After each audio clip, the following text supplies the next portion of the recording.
तो मैं तुमसे एक क्वेश्चन पूछना चाहूंगा, पिछली क्लास से रिलेटेड है। मैं तुम्हें क्रिटिकल टेम्परेचर वगैरह बता दिया था, बोलो क्रिटिकल टेम्परेचर वाला बता दिया था, बताओ बता दिया था। ठीक है, तो ध्यान से सुनना मेरी बात। ठीक है, मान लो मेरी दो गैस है। ठीक है, मेरी गैस ए का क्रिटिकल टेम्परेचर है मान लो 400 केल्विन, गैस बी का क्रिटिकल टेम्परेचर है मान लो 700 केल्विन। तो मेरा क्वेश्चन है which gas will liquefy first. जल्दी मुझे आंसर दे दो इसको, जल्दी बोलो। बहुत बढ़िया, आधे बच्चे ढेर हो चुके हैं, आधे बच्चे सही दे रहे, आधे आधे बच्चे ढेर हो चुके हैं। ठीक है, तो ध्यान से सुनो मेरी बात। ठीक है, अभी तुम अपने आप मुझे सही आंसर दे दोगे, मैं नहीं बताता। ठीक है, मान लो मेरे रूम का टेम्परेचर, भाई मुझे लिक्विफाई करना है, तो मेरी ऑब्वियस सी बात है मेरी वो गैस स्टेट में होगी, बोलो हाँ या ना। ऑब्वियस सी बात है गैसियस स्टेट में होगा वो, मेरा जो भी गैस होगी। ठीक है, मतलब वो मेरी गैसियस स्टेट में होगा, कोई भी मॉलिक्यूल जो भी हुआ मेरा। ठीक है, तो मान लो मेरी गैसियस स्टेट में, मतलब कि ऑब्वियस सी बात है इनसे हाई टेम्परेचर होगा। मान लो कोई हाई टेम्परेचर है, मान लो कुछ भी मान लो, वो इन दोनों से ऊपर होगा, मान लो 1000 केल्विन ले लिया मैंने। ठीक है, कुछ भी लेना है। ठीक है, अब मैं उसको गैस को लिक्विफाई करने लगा। लिक्विफाई करने के लिए क्या करना पड़ता है, टेम्परेचर कम करना पड़ता है, बोलो। ठीक है, यहाँ पर मेरा 700 केल्विन आएगा। ठीक है, उसके नीचे कहीं पे 400 केल्विन आएगा, ये तो ऑब्वियस सी बात है, सबको पता ही है। मान लो मैंने ये लेट किया है कि मेरे इतने पर टेम्परेचर। ठीक है, अब देखो, अब मैं गैस को लिक्विफाई करना स्टार्ट हुआ, मैं धीरे धीरे कूलिंग कर रहा हूँ, कूलिंग कर रहा हूँ, कूलिंग कर रहा हूँ। तो कूलिंग करने पे सबसे पहले मुझे 700 केल्विन टकरेगा। ठीक है, जैसे ही 700 केल्विन टकरेगा, मेरा क्या होगा, 700 केल्विन से जब मैं नीचे जाऊंगा, वो मेरी जो 700 केल्विन वाली गैस है वो लिक्विफाई हो जाएगी। ऑब्वियस सी बात है, इससे ऊपर नहीं होगी ना वो, इससे नीचे तो हो ही सकती है। क्रिटिकल टेम्परेचर क्या होता है कि वो टेम्परेचर जिसके ऊपर कोई भी, जिसके ऊपर मेरी गैस कभी लिक्विफाई नहीं हो सकती। इसका मतलब क्या हो गया, मैं 1000 से स्टार्ट हुआ, 700 पर पहुंचा। ठीक है, 400 तो उसके बाद ही आएगा। ठीक है, तो जब मैंने जैसे ही 700 की मार्क क्रॉस किया, तो ऑब्वियस सी बात है अभी वाली गैस में लिक्विफाई हो सकती है, बोलो हाँ या ना, क्योंकि मैं क्रिटिकल टेम्परेचर से नीचे आ गया। बोलो हाँ या ना, इतना बता दो। ठीक है, तो इसका मतलब क्या हो गया, हमें क्या पॉइंट मिला, हाइयर द क्रिटिकल टेम्परेचर। अब मुझे बता दो गैस कौन सी लिक्विफाई होगी, पहले बता दो मेरी गैस कौन सी लिक्विफाई होगी, ये अभी अब बता दो कौन सी गैस पहले लिक्विफाई होगी, आंसर है बी। ठीक है, तो लिख लो higher the critical temperature, higher the TC. ठीक है, क्रिटिकल टेम्परेचर मोर इजीली। बेटा कुछ से भी स्टार्ट कर लो, ऑब्वियस सी बात है वो 700 से ऊपर ही होगा ना, 100 इससे तो ऊपर ही होगा, तभी मैं लिक्विफिकेशन स्टार्ट करूंगा। 1000 लेना है तुम 800 ले लो, कोई फर्क नहीं, मैंने लेट ही किया कुछ भी। ठीक है, more easily gas can be liquefied, मेरा मतलब है कि वो 700 से ऊपर होगा तभी तो मैं वो गैस में होगा ना, 700 से नीचे आऊंगा तभी वो धीरे धीरे लिक्विड में होगा। ठीक है, अब हम बात करते हैं वैल्यू ऑफ जेड। ठीक है, वैल्यू ऑफ जेड। आज भी कुछ इंटरेस्टिंग खेले आने वाले हैं, ये ना सोचना कि इंटरेस्टिंग खेले नहीं आएंगे, आएंगे आज भी। ठीक है, value of Z eight critical point. अब मैंने बात क्या करनी है, जेड की वैल्यू निकालनी है क्रिटिकल पॉइंट पर। मुझे बता दो जेड होता है किसके इक्वल है, पीवी बाय आर टी, बोलो हाँ या ना, बोले ये होता है, ये मेरी रियल की होती है, बोलो। ठीक है, यहां पर इनडायरेक्टली अगर मैं लिखना चाहूं, ठीक है, तो मेरा जेड क्या हो जाएगा, PC VC by R T C, क्योंकि एट क्रिटिकल पॉइंट अगर मैं बात कर रहा हूं, तो मेरे सारी जो टेम्परेचर प्रेशर और वॉल्यूम होंगे वो क्रिटिकल पॉइंट वाले होंगे, तो मैं उनका नाम रिप्लेस कर सकता हूँ इससे, बोलो हाँ या ना। अब पीसी की वैल्यू क्या होती है, पीसी की वैल्यू बताओ क्या होती है, ए बाय 27 बी स्क्र, वीसी की क्या होती है 3 बी, टीसी की क्या होती है 8 ए अपॉन 27 आर बी। ठीक है, जब मैं इसको सोल्व करूंगा, ठीक है, तो मेरा आर से आर कट जाएगा। ठीक है, और क्या क्या कट रहा है, ठीक है 27 से 27। ठीक है, और क्या कट रहा है, ए से ए, बी से बी। ठीक है, तो मेरा आंसर क्या बन जाएगा 3/8। समझ रहे हो मतलब क्या हो गया, क्रिटिकल पॉइंट पर जो मेरी वैल्यू आ रही है वो 3/8 आ रही है। यहां तक कि सबसे हैरानी की क्या बात है, मैंने कोई गैस मेंशन भी नहीं की, गैस का कोई नाम ही नहीं आया, मेरी आंसर कांस्टेंट ही आ गई। मतलब क्या हो गया, जेड की वैल्यू क्रिटिकल पॉइंट पर 3/8 ही आएगी, कोई भी गैस लो। समझ रहे हो, बोलो हाँ या ना। ठीक है, तो जेड की वैल्यू मैं अगर पॉइंट्स में लिखूं तो क्या हो जाएगी 0.375। ध्यान रखना, बहुत इंपॉर्टेंट क्वेश्चन बनता है इस पर, बहुत बार पेपर में आ चुका है, जेड की वैल्यू क्रिटिकल पॉइंट पर क्या होती है, तो आंसर क्या है 3/8। बोलो समझ गए, बोलो समझ गए, बोलो हाँ या ना, क्लियर है। ठीक है, अगली याद करो, याद करो, तुम्हें अपनी कसम है, मैंने रियल इक्वेशन के बारे में क्या बताया था, हम उसके बारे में कितना जानेंगे, बताओ कितना जानना है अब हम इसके बारे में, रियल इक्वेशन, इसके बारे में थोड़ा सा तो जानेंगे ना, इनकी मुंह दिखाई से थोड़ा सा एक्स्ट्रा जानेंगे, ठीक है। वंडरवॉल की तो हमने पूरी एक तरह से कुंडली निकलवा ली, ठीक है। रियल इक्वेशन के बारे में थोड़ा सा जानेंगे, याद नहीं रखनी, बस समझना है, ठीक है। जो मैं समझाऊंगा उसको समझना है कि शक्ल देख के तुम पहचान पाओ, ठीक है। एक बात बताओ, हमारा गैस रियल है या आइडियल, ठीक है। अब हमने किसके बेसिस पे निकाल रहे हैं, जेड के बेसिस पे, बोलो हाँ या ना। जब से जेड आया है हमने जेड से ही हर चीज पूछ रहे हैं कि भाई गैस रियल है आइडियल है, कितनी रियल है कितनी आइडियल है, तो जेड हमारा क्या हो गया, मेन मतलब कि एक तरह से लगा सकते हैं स्टार बन चुका है हमारा स्टार, ठीक है। हमारा स्टार है ना स्टार, ठीक है। मतलब कि हम इसी से हर चीज पूछे जा रहे हैं, हम इसकी बहुत ज्यादा क्या कर रहे हैं, खातिरदारी कर रहे हैं, ठीक है। तो विरियल बंदे ने क्या किया, एक जेड की फॉर्म में इक्वेशन दे दी, वो इक्वेशन क्या आती, 1 + b/vm, ये 1 मोल के लिए है, ठीक है। c/vm, vm का मतलब क्या होता है, 1 मोलर वॉल्यूम, तो मतलब ये क्या हो गया, 1 मोल के लिए, ठीक है। तो ध्यान रखना, अगर मैं 1 मोल के लिए बात करूं तो जेड की वैल्यू क्या होगी, 1 + b/vm + c/vm³ d/vm³ + e/vm4 हो जाएगा, ऐसे सो ऑन हो जाएगा। अब यहां पर बात आती है कि मेरा बी क्या है, बी ध्यान से सुनना, वी तो मेरा मोलर वॉल्यूम है, सबको पता है। बी क्या होता है, मेरा सेकंड वेरियल कोफिशिएंट है, सेकंड वेरियल कोफिशिएंट। इनकी वैल्यूज वगैरह कुछ याद नहीं रखनी, बस मैं तुम्हें बता रहा हूँ, ठीक है। मतलब देख के तुम हर एक बंदे को उसके परिवार को जानते हो, ठीक है। ये क्या मेरा सेकंड वेरियल कोफिशिएंट, ठीक है। सी क्या है मेरा थर्ड वेरियल कोफिशिएंट, बोलो समझ रहे हो, ओ इक्वेशन को लिख दिया कोफिशिएंट, ठीक है। ये क्या है, थर्ड वेरियल कोफिशिएंट, बोलो इतनी बात क्लियर है, बोलो हाँ या ना, क्लियर है, बोलो,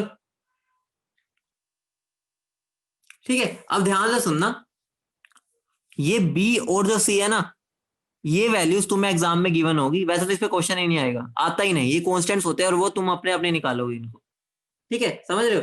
अब देखो, ये तो मेरी वॉल्यूम के टर्म्स में होगी, अगर मैं इन टर्म्स ऑफ प्रेशर निकालू इसको, ठीक है, इन टर्म्स ऑफ प्रेशर, तुम मुझे बता दो वॉल्यूम और प्रेशर में क्या रिलेशन होता है, वॉल्यूम और प्रेशर में क्या रिलेशन होता है। बेटा यार तुम कम बोल रहे हो, आज खाया पिया नहीं है क्या, जल्दी खा पी के आओ, कुछ मजा नहीं आएगा ऐसे, मुझे भी मेरी एनर्जी कम करवाओगे, ठीक है। इनवर्स होता है, तो मेरी z की अगर मैं इन टर्म्स ऑफ p निकालू तो मेरी एक और इक्वेशन बनती है, वो क्या होती है, 1 + a1/p + a2/p² + a3/p³ plus so on, जहां पर मेरे a1 a2 ये भी मेरे कोफिशिएंट्स है वेरियल के, लेकिन ये और ये अब डिफरेंट होंगी, समझ रहे हो ना, ये दोनों अलग अलग वैल्यूज होगी, वो तुम्हें गिवन होंगी। ध्यान रखो, अगर प्रेशर की टर्म्स में निकलेंगे तो बस 1/vm की जगह p आ जाएगा और कांस्टेंट की वैल्यू कुछ और आ जाएगी, समझ रहे हो, बोलो हाँ या ना, ठीक है।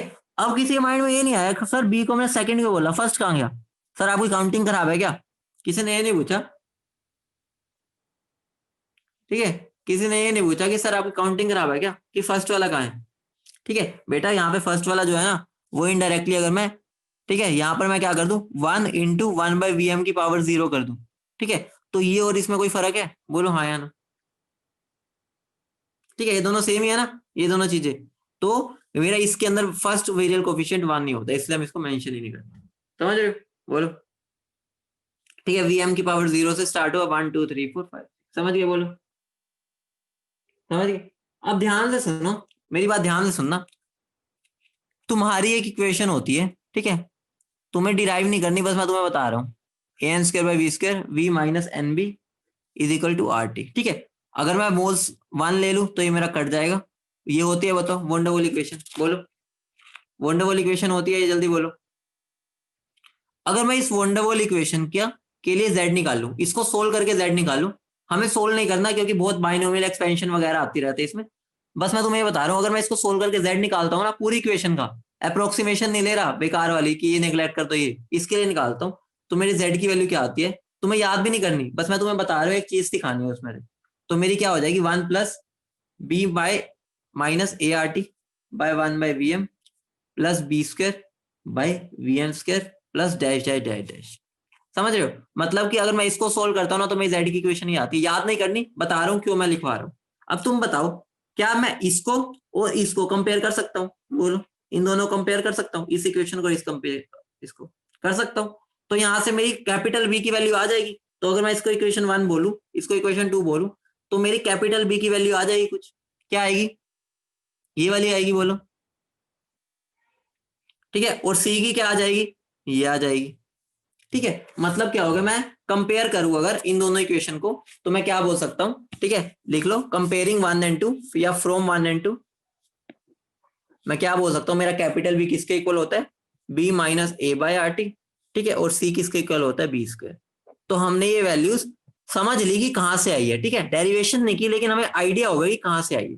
ठीक है, अगर मैं तुम्हें सीधा बता देता तुम डाउट में रहते। अब समझ गए, बोलो, समझ गए, फटाफट बोलो, ऑल क्लियर यहां तक, बोलो। ठीक है, ठीक है बेटा, कुछ भी नहीं करना तुम्हें, मैं बता देता हूँ वीरियल इक्वेशन में तुम्हें करना क्या है, कुछ भी नहीं करना। ये वाली इक्वेशन को देख के पहचान जाओ कि होती क्या।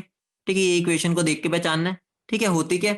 और और ये दोनों वैल्यूज को समझ लेना कि कहां से आई, रट्टा ना मारना, इसका पूछी नहीं जाती, लेकिन तुम्हें पता होनी चाहिए। वैल्यूज अगर याद रख सकते हो तो कर लो। ठीक है, इतनी इंपॉर्टेंट नहीं है, लेकिन वो इक्वेशन बस पहली इक्वेशन इंपॉर्टेंट। अब जो करवाने जा रहा हूँ वो इसकी एप्लीकेशन है वीरियल इक्वेशन। ठीक है, हेडिंग डालो बॉयल्स टेम्परेचर, बहुत इंपॉर्टेंट है। अब तुम्हें समझ आ जाएगा कि याद कैसे करना है, ये इंपॉर्टेंट है, बहुत इंपॉर्टेंट। डेरिवेशन इंपॉर्टेंट नहीं है, लेकिन एंड में फॉर्मूला इंपॉर्टेंट है। देखो, अभी तक मैंने जो वोंडरवॉल इक्वेशन यूज की थी उसमें मेरा टेम्परेचर का जिक्र ही नहीं होता, कुछ होता है, कुछ नहीं होता। हम तो बोल देते हैं वो टेम्परेचर पर डिपेंड ही नहीं कर रहे, ए और बी, वो बस नेचर ऑफ गैस पर डिपेंड करते हैं, लेकिन ऐसा नहीं होता। ठीक है, तो मैं वीरियल इक्वेशन ने मुझे एक और फैक्टर दिया था, बॉयल्स टेम्परेचर। मतलब वोंडरवॉल इक्वेशन हमें इसके बारे में कुछ बता ही नहीं पाई। होता क्या ये एक्चुअली देखते हैं। तुम मुझे बताओ, जेड का वीरियल इक्वेशन का जेड क्या होता है, तुम्हें एक ही याद रखना है, वॉल्यूम वाला। ये है, बोलो हाँ या ना, यही है, बोलो, यही है, बोलो। ठीक है, अब ध्यान से सुनो, अगर मैं एट लो प्रेशर पे बात करूंगी, तुम्हें अच्छे से पता है, या वेरी लो की बात ही कर लो, वेरी लो बोल लो या लो प्रेशर बोल लो। ठीक है, तो तुम मुझे बता दो, लो की बात कर लेते हैं। ठीक है, तुम मुझे बता दो लो प्रेशर पर मेरी जो आइडियल गैस होती है, ठीक है, वो मेरी उसकी तरह बिहेव करती है, बोलो। ओ, रियल गैस आइडियल की तरह थोड़ी बहुत, बोलो हाँ या ना। या तुम मुझे एक बात बताओ, अगर लो प्रेशर पर मेरी वॉल्यूम वीएम बड़ी होगी, बोलो हाँ या ना, इतना तो बता दो, चलो इतना बता दो, वीएम बड़ा होगा, बोलो। ऑब्वियस सी बात है, वॉल्यूम ज्यादा होगी। ठीक है, वीएम स्क्वायर और बड़ा हो जाएगा। ठीक है, तो 1/वीएम स्क्वायर और छोटा हो जाएगा। ठीक है, ऐसे मेरा वीएम क्यूब और बड़ा होता जाएगा। ठीक है, और जो 1/वीएम क्यूब है वो और छोटा होता जाएगा। ऑब्वियस सी बात है, अगर ये बढ़ता जा रहा है क्यूब तो ये छोटा होता जाएगा। तो मैं ऐसा लिख सकता हूं, मैं जेड को 1+b/वीएम लिख सकता हूं, क्योंकि जो आगे वाली टर्म्स है उनकी वैल्यू इतनी छोटी हो जाएगी वो नेग्लेक्ट हो जाएगी। क्यों, क्योंकि हमने यहाँ पे समझ लिया लो प्रेशर पर। ठीक है, ये वाली बात समझ गए, बोलो। लो प्रेशर पे मेरा ये बात समझ गई।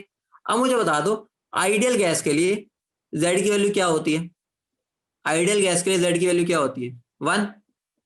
अगर 1 होती है तो मैं यहाँ 1 लिख सकता हूँ, बोलो। ठीक है, मतलब कि अगर इसको जेड को मेरे को 1 बनाना है तो मुझे बता दो ये 0 होना पड़ेगा, बोलो। अगर जेड को मुझे 1 के इक्वल करना है, ऑब्वियस सी बात है इसको 0 होना पड़ेगा, तभी 1 हो पाएगा। तुम बताओ क्या मेरी वीएम 0 हो सकता है, नहीं हो सकता। वॉल्यूम थोड़ी कभी 0 होती है, या वॉल्यूम इतनी बड़ी हो जाए बहुत छोटा हो जाए। ठीक है, तो लेकिन मेरा बी तो 0 हो सकता है। ठीक है, Z1 विच इंप्लाइज मेरी बी की वैल्यू 0 होगी या नहीं होगी। ऑब्वियस ही बात है, आइडियल गैस के लिए Z1 है तो बी को तो 0 होना पड़ेगा, क्योंकि इसको मैं छेड़खानी नहीं कर सकता। अब मुझे बता दो बी की वैल्यू अभी हमने ऊपर क्या सीखी है, ये होती है, याद नहीं करनी इक्वेशन, ये डेरिवेशन। बी की जगह मैं लिख सकता हूँ =T, बोलो। तो मेरा टी की वैल्यू क्या आ जाएगी, A/RB। इसी टेम्परेचर को मैं क्या बोलता हूँ, बॉयल्स टेम्परेचर। इसी को मैं क्या बोलता हूँ, बॉयल्स टेम्परेचर। बोलो समझ गए सब, बोलो समझ गए। तो मेरा है क्या बॉयल्स टेम्परेचर, लिख लो। बॉयल्स टेम्परेचर है क्या, the temperature at which a real gas behaves ideally. तुम्हें बस ये फॉर्मूला याद रखना है बेटा, बीच की डेरिवेशन तो मैंने बस समझाइए कहां से आया, तुम्हें बस फॉर्मूला ध्यान होना चाहिए। ठीक है, द टेम्परेचर एट विच, ये वाली चीजें तुम भूल सकते हो, तुम्हारे लिए काम की, मतलब समझने के लिए काम की थी, याद रखने की जरूरत नहीं है। Temperature at which a real gas behaves ideally over a range, over a range, ठीक है, ओवर अ रेंज बोल देते हैं, ठीक है, स्मॉल रेंज बोल सकते हैं, या कुछ एक छोटी सी रेंज होती है, ठीक है। मतलब क्या होगा, ध्यान से सुनना, ठीक है। एक और बात चलो लिख ही लो, ठीक है, इंपॉर्टेंट पॉइंट है, कंसेप्चुअल में पूछी जा सकती है, ठीक है। देखो भाई, ये टेम्परेचर वो है जिस टेम्परेचर पर मेरी आइडियल गैस, रियल गैस है जो, ठीक है, वो आइडियली बिहेव करती है। मतलब क्या हो गया, अगर मुझे कोई भी रियल गैस है, ठीक है, उसको आइडियली बिहेव करवाना है, ठीक है, तो मैं एक टेम्परेचर ऐसा जरूर होगा उसकी जिंदगी में जिस पर वो कैसे बिहेव करेगी, आइडियली, ठीक है। अब ध्यान से सुनना, ये मेरी मतलब की कंसेप्चुअल बात है, ये तुम्हारे पेपर में आ सकती है वो एम मल्टीपल चॉइस में, एट बोल्स टेम्परेचर, ध्यान रखना, ठीक है। पीवी जो होता है ना वो कांस्टेंट होता है, अच्छे से पता है ना, ये PV equal to constant ideal gas के लिए होता है, बोलो बेटा। ये वाली लाइन अभी यहाँ काट देना, ये आगे यूज कर लेंगे, बेटर रहेगा, ठीक है। ओवर अ रेंज अभी यहाँ से हटा दो, ठीक है, यहाँ से हटा दो। पीवी इक्वल टू कांस्टेंट किसके लिए होता है, आइडियल गैस के लिए, बोलो होता है। लेकिन बॉयल्स टेम्परेचर पर मेरी रियल गैस भी कैसी है, आइडियल है, तो वहां पर ये फॉलो होगा नहीं होगा, बोलो, ठीक है। तो मतलब क्या हो गया, at Boyle's temperature B is equal to constant for a real gas, क्योंकि रियल गैस उस टेम्परेचर पर आइडियली बिहेव कर रही है, तो उसकी ऑब्वियस सी बात है वो इसको फॉलो करेगी, ठीक है। For a real gas over a range of pressure, अब इसका मतलब बताता हूँ, over a range of pressure का, इंपॉर्टेंट बात है, ठीक है। तो मतलब क्या होता है, देखो मतलब समझना, ठीक है। ये मेरी गैस है, ठीक है, ये मेरी आइडियल गैस का कर्व है, ठीक है, ये मेरी रियल गैस का कर्व है, ध्यान से सुनना, रियल गैस का है, ये आइडियल गैस का। इस पॉइंट पर, इस पॉइंट पर एक पूरी रेंज होगी, ठीक है, एक छोटी सी रेंज होगी, ये नहीं है कि एक पॉइंट आएगा बस, ठीक है, प्रेशर की एक छोटी सी रेंज आएगी जिस पर वो पी विजिकल टू कांस्टेंट फॉलो होगा, समझ रहे हो। मतलब क्या होगा, यहाँ पर एक रेंज होगी, मतलब ये नहीं कि बस एक पॉइंट आएगा, एक रेंज आएगी जिस पर पी विजिकल टू कांस्टेंट होगा, ठीक है। तो ये मेरा क्या हो गया, यही वाला, इस जहां पर ये कांस्टेंट होगा वही मेरा बॉयल्स टेम्परेचर, समझ रहे हो, वही मेरा बॉयल्स टेम्परेचर, ठीक है। अब ध्यान से सुनना, अब हम इस ग्राफ को समझने की कोशिश करते हैं। अब हम, ये पी वर्सेस वी का ग्राफ है, पी वर्सेस वी का, ठीक है। अब इस ग्राफ को समझने की कोशिश करते हैं, ध्यान से सुनना। मुझे बता दो, एट हाई प्रेशर मुझे बता दो किसकी वॉल्यूम ज्यादा होती है, रियल गैस की, आइडियल गैस की, फटाफट बता दो। हाई प्रेशर पर किसकी वॉल्यूम ज्यादा होती थी, मैंने तुम्हें पढ़ा रखा है अभी, याद करो, पीछे इतना पढ़ाया था, शादी करवाई थी लड़के लड़की की, सुंदर कन्या की भी शादी करवाई थी। हाई प्रेशर पे किसकी वॉल्यूम ज्यादा होती है, रियल गैस की, बोलो हाँ या ना। सबको याद है, याद है ना, रिपल्शन आ जाती है हाई प्रेशर पर तो वो दूर भागते हैं, तो दूर भागेंगे तो उसकी वॉल्यूम बढ़ जाएगी, ठीक है। तो अगर ये मेरा वॉल्यूम ऑफ रियल ज्यादा है वी आइडियल से, अब यहाँ पर देखते हैं, ठीक है। मान लो मैंने प्रेशर कांस्टेंट कर दिया, ये मैंने प्रेशर कांस्टेंट किया, मुझे बता दो किसकी वॉल्यूम ज्यादा आ रही है, रियल वाले की, आइडियल वाले की, रियल वाले की आई है, प्रूव हो रहा है यहाँ पे, बोलो, ठीक है। अब हम लो प्रेशर पे बात करते हैं, एट लो प्रेशर, अब लो प्रेशर पे बात करते हैं, लो प्रेशर पे किसकी वॉल्यूम ज्यादा होती है, लो प्रेशर पे किसकी वॉल्यूम ज्यादा होती है, आइडियल की होती है, बोलो, ठीक है। तो अगर मेरी आइडियल की ज्यादा होगी, ठीक है, तो अब यहाँ पर हम प्रेशर को कांस्टेंट करते हैं लो प्रेशर पे, ठीक है, लो रेंज में, ठीक है। मान लो मैं ऐसे ग्राफ बना रहा हूँ, ये यहाँ पर ऐसे कट करता हुआ जा रहा है इसको, तो मुझे बता दो ये वाली वॉल्यूम बड़ी है, ये वाली है, और ये वाला ग्राफ किसका है, आइडियल का, समझ रहे ना, ये आइडियल का ग्राफ है।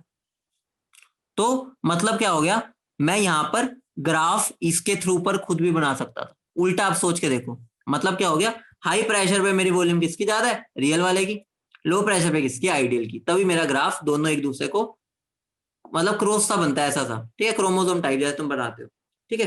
तो ये वाली बात तुम समझ गए, बोलो हाँ या ना, अब क्लियर है। ग्राफ कैसे बनाइए भी समझ गए, बोलो ग्राफ कैसे बनाइए, समझिए, ठीक है। अगली एक हेडिंग डालो, इन्वर्जन टेम्परेचर।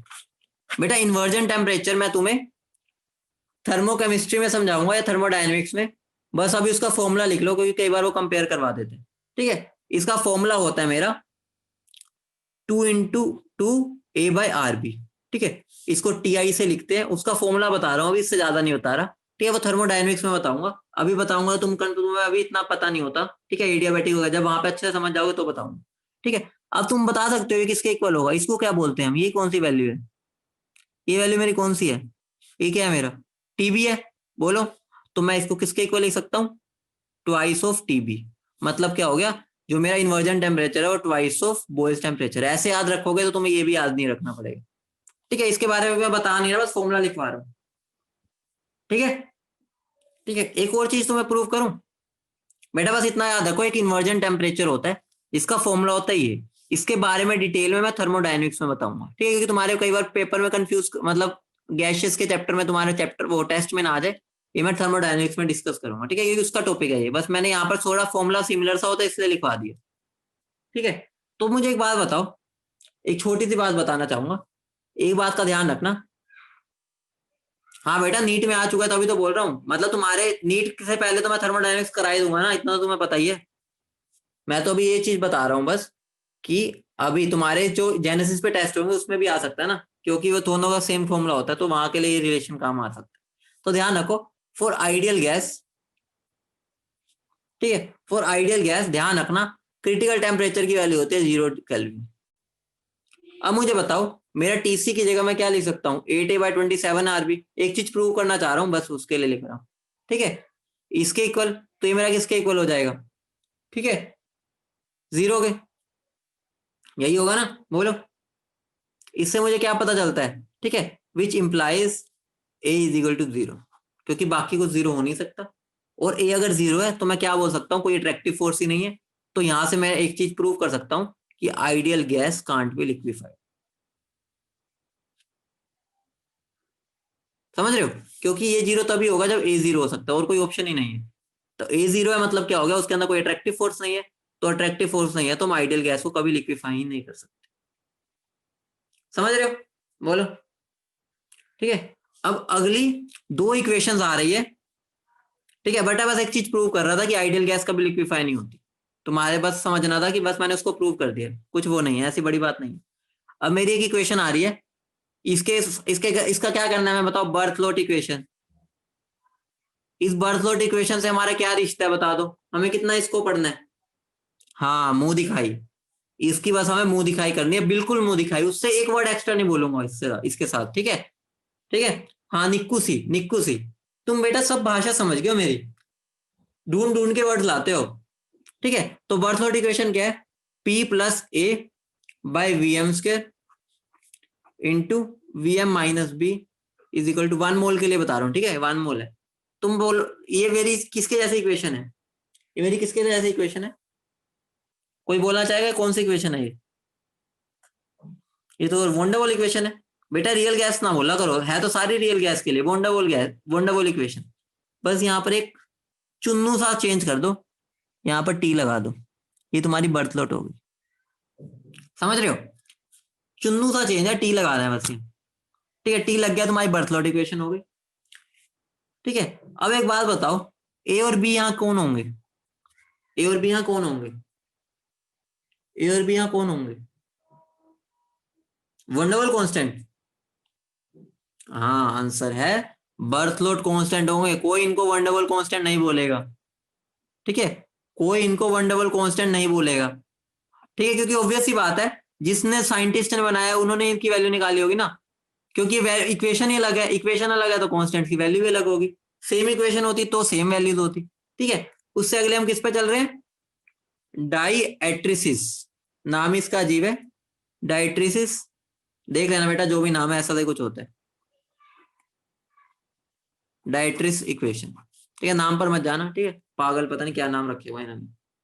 इसका भी हमें क्या करना है, इसकी भी मुंह दिखाई, तो इक्वेशन देखो क्या होती है, P pressure into E to the power A by V M R T, ठीक है, into V M minus B is equal to R T. यहां पर ए और बी कौन होंगे, ए और बी कौन होंगे, डायट्रिसिस कांस्टेंट, समझ रहे हो, तो सारे अपने अपने हैं ये, किसी के नहीं है, कोई किसी का सगा नहीं है, इसलिए मैंने इन दोनों से रिश्ता तोड़ा, ठीक है। हमने इन दोनों की मुंह दिखाई कि हमें पसंद ही नहीं है, शक्ल ही अजीब सी है इनकी, ठीक है। आगे बढ़े। अगला इंपॉर्टेंट टॉपिक है हमारा पेलोड। अगला इंपॉर्टेंट टॉपिक है हमारा पेलोड। तुमने बुकलेट में क्वेश्चन देखे होंगे, जिसने किया, जिसने नहीं किया वो तो भगवान भरोसे। ठीक है, पेलोड क्या होता है, याद होगा तुम्हें, याद होगा हम बचपन में बहुत कार्टून देखते थे जिसमें यहाँ पर एक क्या होता था, कोई चीज बंदे को बिठाते थे, ठीक है, और वो उड़ रहा होता था ऊपर, होता था ना, याद है। ठीक है, एयर बैलून। ठीक है, तो ये जो एयर बैलून है ये कितना वेट सहन कर सकता है, मतलब कितने वेट को लिफ्ट कर सकता है, वेट इट कैन लिफ्ट, मतलब कि कितना वेट को लिफ्ट कर सकता है, वही उसका पेलोड होता है। मतलब क्या होगा, कुछ नहीं होना, हमें देखना है कि ये बैलून कितना हमारा वेट उठा सकता है। मतलब कि यहाँ पर 50 किलो रखूंगा, 60 किलो, 70 किलो, कितने लेके उड़ जाएगा। ठीक है, वो उसका होता है पेलोड। बोलो समझ रहे हो, बोलो। तो लिख लो maximum weight, maximum weight that can be lifted, that can be lifted by a balloon. बोलो समझ गए। थोड़ी सी फिजिक्स आ जाएगी, ठीक है, फिजिक्स छोटी मोटी आएगी, इतनी मुश्किल भी नहीं आएगी। Maximum weight that can be lifted by a balloon. बोलो इतनी बात क्लियर है, बोलो, बोलो क्लियर है। ठीक है, आओ, कौन इसमें घूमने चलेगा मेरे साथ, कौन मेरे साथ इसमें घूमने चलेगा। ठीक है, ये मेरा बैलून है, ठीक है, यहाँ पर ये, यहाँ पर हम, हाँ ये तो रजनीश का तो दोस्त पक्का है अमित। ठीक है, यहाँ पर हम इसके साथ यहाँ पर ये बंदे पड़े हैं। ठीक है, यहाँ पर मान लो हम बैठे हैं, ठीक है, मान लो ये 3-4 बच्चे बैठे हैं। ठीक है, जो जो बैठना चाहता है बैठ जाओ, मोहित बैठ जाए, अमित बैठ जाए, रजनीश बैठ जाए, ठीक है, सूर्य बैठ जाए, जिसने बैठना बैठा। ठीक है, अब मान लो मैंने इसके अंदर हीलियम गैस भरी हुई है, हीलियम गैस वाला बैलून। ठीक है, तो अब ध्यान से सुनना, मेरी बात को ध्यान से सुनना। ये जो बंदे बैठे हैं इनका कुछ वेट होगा या मासलेस होंगे, तुम्हारा कुछ तो वजन होगा, है ना, सबका वजन जो बैठे हैं। वजन बताओ अपना कितना कितना वेट है। ठीक है, मैं उस हिसाब से बैलून लगाऊंगा, उसमें उतनी गैस भरूंगा। ठीक है, चलो, ठीक है, हाँ 200 किलो है, मोहित का 200 किलो है। ठीक है, तो बाकी का थोड़ा कम ही है। ठीक है, मोहित सबसे लाइट वेट है। ठीक है, तो देखो ध्यान से सुनो, ये मेरे ये बंदे बैठे हैं, तो ये नीचे कुछ फोर्स लगा रहे होंगे, तो मान लो F1 फोर्स है। वो F1 फोर्स किसके इक्वल होगा, उनके मास के और ग्रेविटेशनल फोर्स के। बोलो यही फोर्स लगेगा ना इन बंदों का, तो मैं उसका F1 से लिख रहा हूँ, नीचे की तरफ लगेगा। बोलो, और इसी को मैं क्या बोलता हूँ, पेलोड। तो मैं इसके नीचे पेलोड लिख दूं, यही तो है मेरा, कितना मास मेरा उठा सकता है। बोलो इतनी बात क्लियर है, बोलो हाँ या ना, बोलो, बोलो। अब मुझे बता दो, ठीक है, अब मुझे बता दो, ये जो मैंने बैलून यूज किया है, ठीक है, जो मैंने बैलून यूज किया है तो उसका भी कुछ वेट होगा। बोलो, जो मैंने बैलून यूज किया है उसका भी कुछ वेट होगा। बोलो, ठीक है, वो किसके इक्वल होगा, मास ऑफ बैलून इंटू जी। ठीक है, अब मैंने जो इसमें हीलियम यूज किया है उसका भी वेट होगा, वो भी नीचे की तरफ लग रहा होगा, क्या होगा, F3 मान लो, क्या हो जाएगा वो, मास ऑफ गैस इंटू जी। बोलो हाँ या ना, बोलो, बोलो। अब एक बात बताओ, हमारे सारे फोर्सेस तो नीचे लग रहे हैं, ऊपर कौन लगेगा, ये तो धरती में लेके जा रहे हैं हम इनको, ऊपर कौन लेके जाएगा इनको। बेटा हमने तो सारे फोर्स नीचे लगा दिए, ऊपर कैसे उड़ेगा ये। आंसर है बायंसी। ऊपर मेरा कौन सा फोर्स लगेगा, F4 जो है बाइंड फोर्स। समझ रहे हो, कौन सा फोर्स है मेरा, बायन या बायंसी की वजह से जो फोर्स आता है वो मेरा कौन सा हो गया, बायंड फोर्स। बोलो समझ गए। ठीक है, तो बाइंड फोर्स उसको ऊपर की तरफ लेके जाएगा। बोलो इतनी बात समझ रहे हो। अब मुझे बता दो, जब ये ऊपर जाएगा, मान लो मेरा बैल ऊपर जा रहा है, ऊपर जा रहा है, तो इसको अपने आगे वाले सारा रास्ता क्लियर करना पड़ेगा, ट्रैफिक। बोलो, जब मेरा गैस ये जो ऊपर जा रहा है बैलून, तो जब ये ऊपर जा रहा है तो इसको अपना रास्ता साफ करते जाना पड़ेगा, ठीक है, झाड़ू मारते हुए। तो रास्ते में मेरा क्या मिल सकता है उसको, तुम बता दो। एयर ही मिलेगी, उससे ज्यादा क्या मिलेगा, एयर मिलेगी, एयर मिलेगी।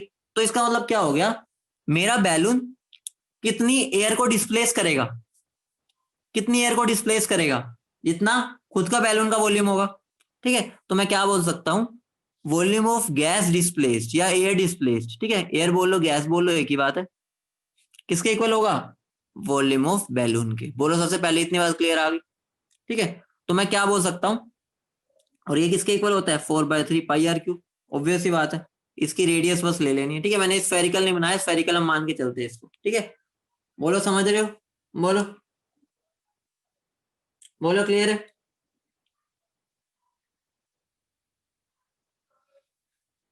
ठीक है, अब अगर मुझे ध्यान से सुनो, ठीक है, अगर मुझे अब कभी भी मास ऑफ बैलून निकालना है, ठीक है, मास ऑफ बैलून निकालना है, तो मुझे क्या करना है, उसने कितनी वॉल्यूम गैस की डिस्प्लेस की, वो गैस बैलून की वॉल्यूम हो जाएगी, ठीक है, उसको मैं डेंसिटी से मल्टीप्लाई कर दूंगा, ठीक है, तो मेरा आंसर आ जाएगा। आगे बता दूंगा, पहले बताओ इतनी बात क्लियर है सबको, बोलो इतनी बात सबको क्लियर है, बोलो।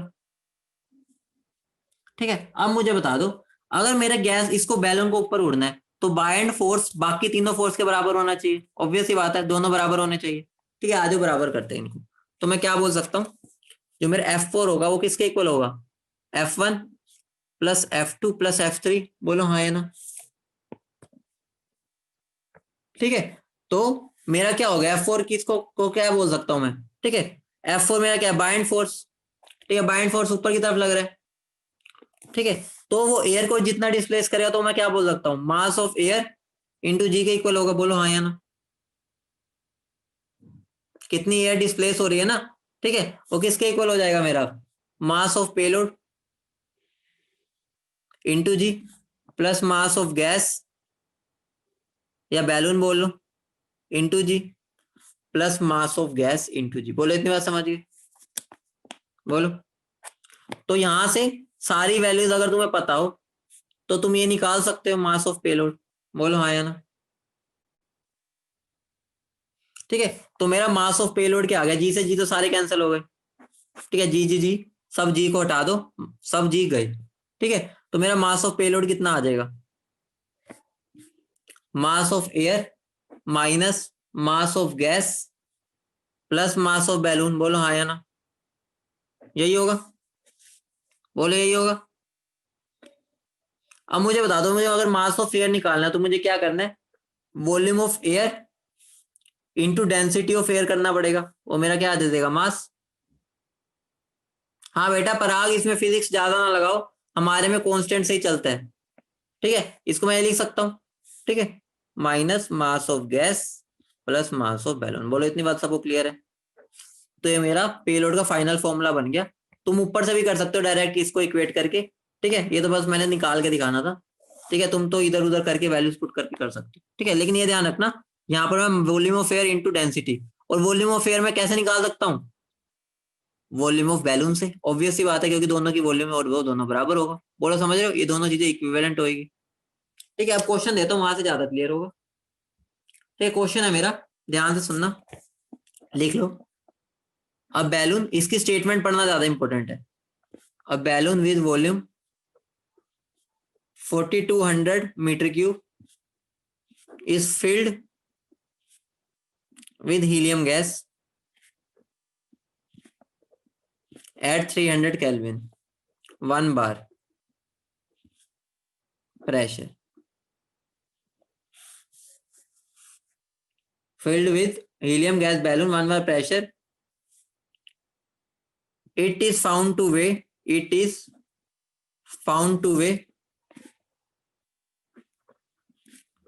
700 kg. ठीक है, 700 kg if density of air is 1.2 kg per meter cube. Find payload of balloon. Find payload मतलब बैलून कितना वेट उठा सकता है, पेलोड ऑफ बैलून। बहुत सिंपल क्वेश्चन है, देखते कितने कर पाते हैं। इस क्वेश्चन को कर दो, मुझे फटाफट करके दे दो, जब हो जाए बता देना। 1.2 kg पर मीटर क्यूब दे तो दी,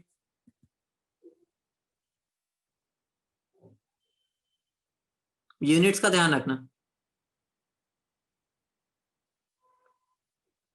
यही तो ट्विस्ट है पराग, यही तो तुम्हें सोचना है, यही तो तुम्हें सोचना है। हो गया, सबसे पहले मैं डायरेक्ट ये फॉर्मूला यूज कर लूं, ऊपर से भी तुम कर सकते हो, ठीक है। मैंने निकाला है तो मैं तो यही यूज करूंगा, ठीक है। मेहनत किया भाई मैंने। एक बच्चे का सही आंसर है महक सृष्टि का,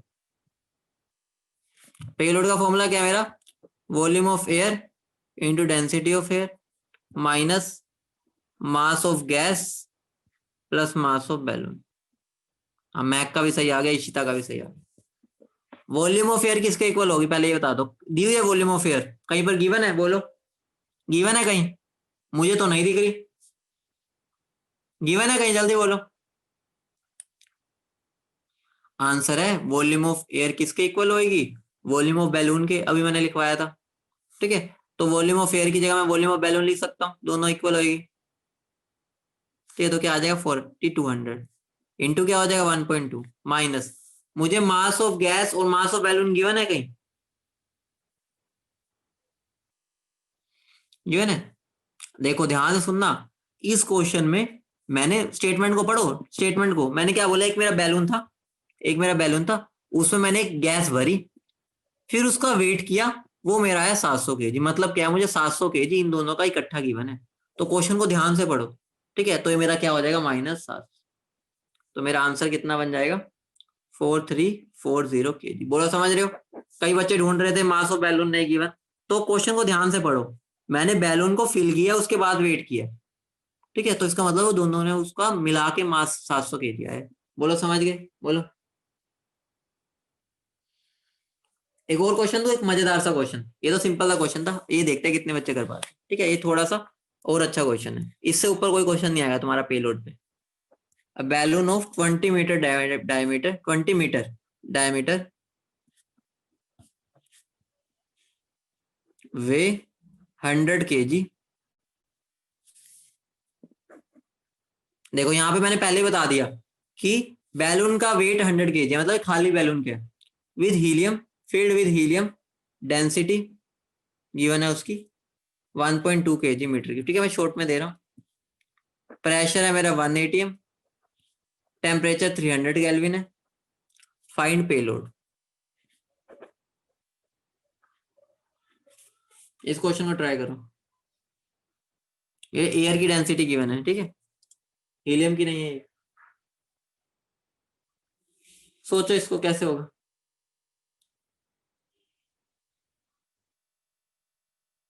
सिंपल सा है ये भी, 1.2 वही है बेटा, सेम है 1.2। एक बच्चे का आंसर आ गया धनराज, हाँ एक बच्चे का सही आंसर आ गया, सृष्टि का ही। Srishti you are on the top again, सही आंसर है बिल्कुल। लेकिन इतनी जल्दी कैसे आंसर निकालते हो बेटा, रफ में करते हो क्या बिल्कुल डायरेक्ट, फेयर आउट नहीं करते। हाँ बेटा फॉर्मूला तो डायरेक्ट अप्लाई हो रहा है, कैलकुलेशन कैलकुलेटर हाथ में होता होगा, रफ में करते होगे सीधा, फेयर डाउन करते हो। सृष्टि आज नोट्स भेजना आपने, ठीक है, आज अपने नोट्स भेजना मुझे, जो किया आज नोट, ओके। ठीक है, चलो चलो करवाता हूँ, देखो फॉर्मूला तो वही लग रहा है, मास ऑफ पेलोड, याद नहीं रखना फॉर्मूला, तुम डायरेक्ट यहाँ पर वैल्यूज भी पुट कर सकते हो। ठीक है, तो घबराना नहीं, फॉर्मूला याद रखने वाली चीज है, ये तो ऑब्वियस ही बात है, ये तो तुम सबको पता ही है, फिजिक्स के बच्चे हो, तो फॉर्मूला रट्टा नहीं मारना। ठीक है, तो ये तो हमने अभी ऊपर निकाल लिया, इसलिए मैं डायरेक्ट पुट कर रहा हूँ, वरना इतनी जरूरत नहीं है। ठीक है, तो मेरा क्या होता है, volume of air into density of air, वैसे याद भी हो चुका होगा अभी तक, माइनस, ठीक है, मास of gas plus mass of balloon. ठीक है, तो मुझे वॉल्यूम ऑफ एयर तो गिवन नहीं है, मैं तुम्हें आइडिया दे देता हूँ कैसे निकलना है। ठीक है, तो ध्यान से सुनो, मेरा PV equal to N R T, R T से क्या निकलता है, एन निकलता है, बोलो एन निकलता है, बोलो। ठीक है, और अगर मैं इस एन को, ठीक है, अगर मैं इस एन को मल्टीप्लाई कर दूं मोलर मास से, तो मेरा वेट निकल जाएगा, या मास बोल लो, बोलो मास ऑफ गैस निकल जाएगा, बोलो। तो तुम्हें पीवी गिवन है, ठीक है, वी भी गिवन है, आर भी गिवन है, टी भी गिवन है। ठीक है, वॉल्यूम कैसे निकलेगी, 4/3 पाई r³ करके, बैलून की वॉल्यूम चाहिए, तो यहां से तुम मास ऑफ गैस निकाल सकते हो, बोलो हाँ या ना। हिंट दे रहा हूं, करोगे खुद, बोलो इतनी बात क्लियर है, बोलो बोलो। ठीक है, तो वॉल्यूम ऑफ एयर जो होगी वो वॉल्यूम ऑफ बैलून के इक्वल ही होगी, वो किसके इक्वल होगी 4/3 पाई r³, बोलो ये भी हो जाएगा। ठीक है, मास ऑफ बैलून की तुम्हें गिवन है, कितना है 1000 kg, 100 kg सॉरी, तो अब सारी वैल्यूज को पुट कर सकते हो। ये तुम्हारी निकल गई यहां से, डेंसिटी गिवन है, मास ऑफ गैस निकल जाए,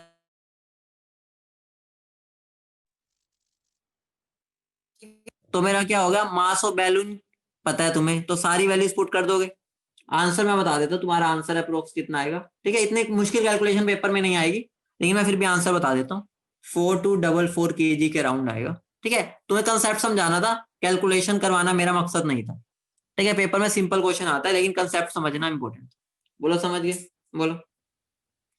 सारी वैल्यूज पुट करना सीख गए हो, ठीक है। समझ गए ना, कर लोगे अब। ये मुझे आंसर सब सोल्व करके मुझे चेक करवाएंगे, ठीक है। मैंने तुम्हें एक तरीका बताया, सोल्व खुद करना है तुम्हें, ठीक है। बेटा मेरी उतनी ही वॉल्यूम डिस्प्लेस होएगी जितने मेरी वॉल्यूम ऑफ बैलून होगा। ऑब्वियस ही बात है, अगर मैं ऊपर जा रहा हूँ तो मेरे आसपास की एयर कितनी मैं डिस्प्लेस करता हुआ चलूंगा, जितना मेरा वॉल्यूम होगा। मुझे जितनी चाहिए मैं उतनी जगह बनाऊंगा ना अपनी, तो मैं जैसे जैसे ऊपर जा रहा हूँ मेरे ऊपर उतनी वॉल्यूम डिस्प्लेस होगी जितनी इसकी वॉल्यूम होगी बैलून, ठीक है। तो वॉल्यूम ऑफ एयर डिस्प्लेस किसके इक्वल है, वॉल्यूम ऑफ बैलून, ठीक है। तो वॉल्यूम ऑफ एयर की जगह हम direct volume of balloon put करते हैं। बोलो समझ गए, आगे बढ़े, बोलो बढ़े आगे, ठीक है। अब ना, अब टूट फूट चीजें बची है, ठीक है। मतलब होते हैं छोटी मोटी चीजें। एक फॉर्मूला होता है रिलेटिव ह्यूमिडिटी का, ठीक है। तो बस वो लिख लो, पेपर में कभी ऐसे आता नहीं है, तुम्हारी बुकलेट में क्वेश्चन हो सकता है, तो तुम फिर लेके आ जाओगे, सर आपने रिलेटिव ह्यूमिडिटी नहीं करवाया, ठीक है। फॉर्मूला क्या है, partial pressure of H2O upon vapour pressure of H2O into 100, ठीक है। दोनों वैल्यूज तुम्हें गिवन होगी, तुम्हें बस वैल्यू पुट करनी होती है, ठीक है। बट डायरेक्ट फॉर्मूला, इससे ज्यादा कुछ भी नहीं। यूडोमेट्री करवाऊंगा मनीष, अब वो भी तुम्हारे लिए इतनी इंपॉर्टेंट नहीं है। 8-10 सालों से इस पर कोई क्वेश्चन नहीं आया यूडोमेट्री पे, करवाऊंगा कल करवाऊंगा, लेकिन वो भी इतनी इंपॉर्टेंट रही नहीं है। बाकी वो है तो मोल कंसेप्ट ही, कुछ फर्क ही नहीं है मोल कंसेप्ट और उसमें। जिसको मोल कंसेप्ट आता है वो कर लेगा, करवाऊंगा कल, ठीक है। अगला क्या है, Amagat's law of partial pressure.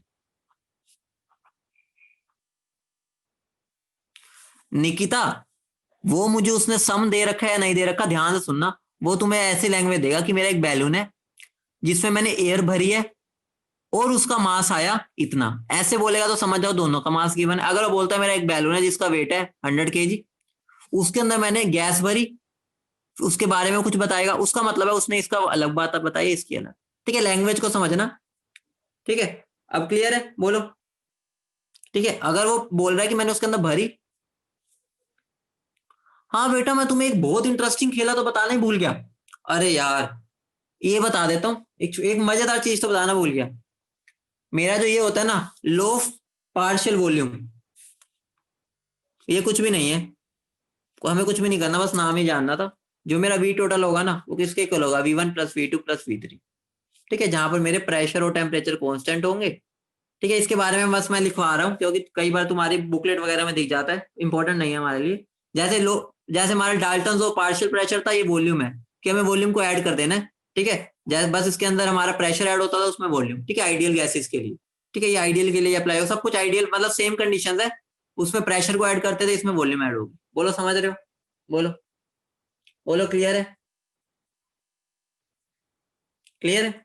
मुझे एक बात तो बताओ तुम यार, गैस और वेपर में फर्क क्या होता है, ये वाली बात तो मैं पूछना भूल गया। What is the difference between gas and vapour. हम बहुत टाइम से जिंदगी में यूज करते, कभी गैस बोल देते कभी वेपर बोल देते, उन दोनों का मतलब क्या होता है। मैंने क्रिटिकल टेम्परेचर में ये वाली बात पूछनी थी, भूल गया एकदम, अभी ध्यान आई एकदम।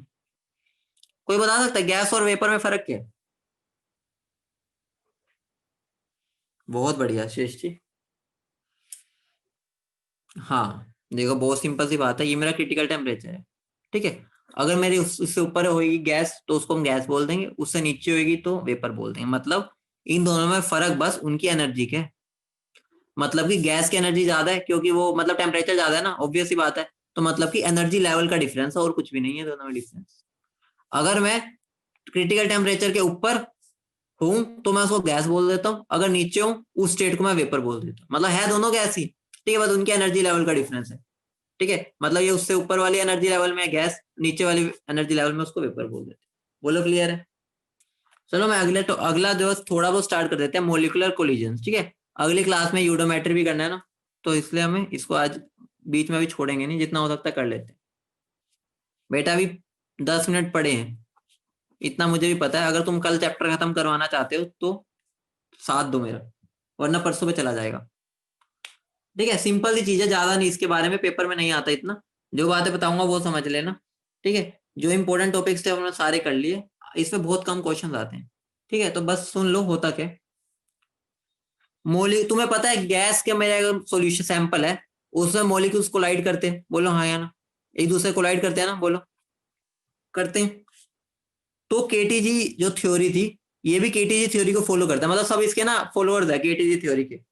केटीजी थ्योरी ने क्या बोला था, सबसे पहली बात बायोमोलिकुलर कोलिजन, सबको पता है, बोलो। वो तो मैंने पिछली बार पहले भी बता रखा है, बायोमोलिकुलर कोलिजन होते हैं, सबको पता है, बोलो। एक और बात उसकी एक और होती है, ये वाली बात भी पता है तुम्हें, स्ट्रेट लाइन में पार्टिकल्स ट्रेवल करते हैं, तो ये वाली बातें यहाँ यूज होगी। ठीक है, स्ट्रेट पाथ होते हैं, ठीक है, ये दोनों बातें इसमें यूज होगी, तो ध्यान रखना। ठीक है, तो अब ध्यान से सुनो, ध्यान से सुनो। मान लो एक मेरा सैंपल है, ठीक है, समझाऊंगा हर एक बात। ठीक है, चाहे इतनी इंपॉर्टेंट नहीं है, लेकिन हम कुछ रट्टा तो नहीं मारते। मान लो ये मेरे एक बैठा है, ये दूसरा बैठा है, ये तीसरा बैठा है, ये मेरा चौथा बैठा है, मॉलिक्यूल्स बैठे हैं। ठीक है, या तुम खुद बैठे हो, ठीक है, अमन सूर्या ये सारे बैठे हैं, ठीक है, रजनीश ये सारे। ठीक है, मान लो मैं, ये रहा पॉइंट ए है, ये बी है, ये सी है, ये डी। ठीक है, तो मुझे बताओ, अगर मेरे को बी को टक्कर मारनी है, ठीक है, तो मुझे कितना डिस्टेंस कवर करना पड़ेगा, D1, बोलो, बोलो हाँ या ना। ठीक है, अगर अब मैं ए से बी पर पहुंच गया हूँ, इस पॉइंट पर पहुंच चुका हूँ, अब मैं यहाँ पर ए आ गया, अब मैंने ए ने आगे सी को टक्कर मारनी है, तो उसे कितना डिस्टेंस कवर करना पड़ेगा, D2, बोलो। अब ये यहाँ पर पहुंच चुके हैं, इसने इसको टक्कर मारनी है, डिस्टेंस कितना कवर करना पड़ेगा, D3, बोलो हाँ या ना। ठीक है, तो मेरा एक मॉलिक्यूल कितना डिस्टेंस कवर कर रहा है, ठीक है, दो सक्सेसिव कोलिजन्स में, मतलब क्या हो गया, उसने यहाँ पे पहले किसी से कोलाइड किया होगा, फिर यहाँ पर, ठीक है, उन दोनों के बीच में कितना कोलिजन हुआ उसको हम क्या बोलते हैं, free path. Free path, free path क्या होता है, distance travelled, the distance travelled, हाँ बेटा मैं एक ही बात कर रहा हूँ, travelled between two successive collisions. And में तो तुम्हें इसका फॉर्मूला याद रखना, लेकिन मैं तुम्हें समझा भी रहा हूँ होता क्या। ठीक है,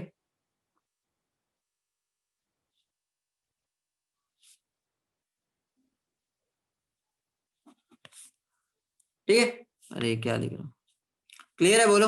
द डिस्टेंस ट्रेवल, देखो, लेकिन तुम्हें अच्छे से पता है D1 अलग होगा, D2 अलग होगा, D3 अलग होगा, ऑब्वियस ही बात है, हर टक्कर में उसे अलग डिस्टेंस कवर करना पड़ रहा है, तो हम क्या करते हैं, उसका मीन निकाल लेते हैं।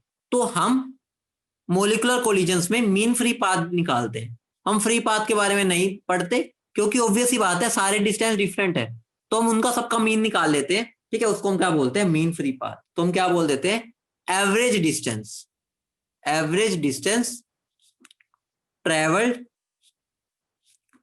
Between two successive collisions. बोलो इतनी बात समझ गए, बोलो। इसको हम लैम्डा से डिनोट करते हैं, ठीक है, लैम्डा से। ठीक है, हर बात को समझना।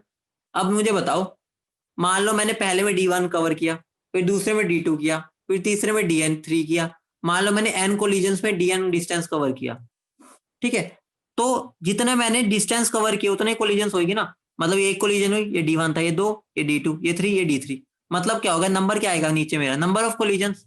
तो आंसर नीचे क्या आ जाएगा मेरा, नंबर ऑफ कोलिजन्स। बोलो इतनी बात समझ रहे हो। तो मेरा लैम्डा का फॉर्मूला बन गया total distance upon number of collisions. बोलो क्लियर है, बोलो क्लियर है, बोलो। अब मुझे बताओ, इसको मैं टोटल डिस्टेंस बोल सकता हूँ, इसको ऊपर वाले को टोटल डिस्टेंस बोल सकता हूँ, और नीचे तो मेरा नंबर ऑफ कोलिजन्स है ही, बोलो, बोलो। अब मैं क्या करूं, अगर ध्यान से सुनना, अगर मैं दोनों को पर यूनिट टाइम कर दूं, ठीक है, अगर मैं बोल दूं total distance per unit time, अगर मैं पर यूनिट टाइम से दोनों ऊपर नीचे डिवाइड कर दूं, तो तुम्हें फर्क थोड़ी पड़ेगा। मैंने पर यूनिट बस ये देख लिया कि एक यूनिट टाइम में मैं कितनी कोलिजन्स करता हूँ और कितना डिस्टेंस कवर करता हूँ। ठीक है, मैंने पर यूनिट में कैलकुलेट कर लिया। ठीक है, पर यूनिट टाइम, बोलो समझ रहे हो, बोलो। अब मुझे बता दो डिस्टेंस पर यूनिट टाइम क्या होता है, डिस्टेंस पर यूनिट टाइम क्या होता है, बताना क्या होता है। वेलोसिटी, बोलो। और वो एवरेज वाली वो भी, ठीक है, एवरेज वेलोसिटी बोलो। और number of collisions per unit time, कोई भी चीज नंबर पर यूनिट टाइम को हम क्या बोलते हैं? फ्रीक्वेंसी, बोलो। ठीक है, तो मेरा नीचे क्या आ जाएगा? जेड। ठीक है, जेड क्या है मेरा यहाँ पर? Collision frequency, collision frequency. और ये तो मेरी क्या है? एवरेज स्पीड, बोलो समझ गए। तो कोलिजन फ्रीक्वेंसी को हमारा सिंबल क्या दिया जाता है? जेड। बोलो इतनी बात क्लियर है? बोलो इतनी बात क्लियर है? समझ गए कोलिजन फ्रीक्वेंसी क्या है? ठीक है, और मीन फ्री पाथ क्या है? ये दोनों टर्म समझ गए? बोलो हाँ या ना। ठीक है, तो कोलिजन फ्रीक्वेंसी का एक फॉर्मूला लिख लो, वो डेफिनेशन लिख लो बस। कोलिजन फ्रीक्वेंसी क्या होती है? Total number of collisions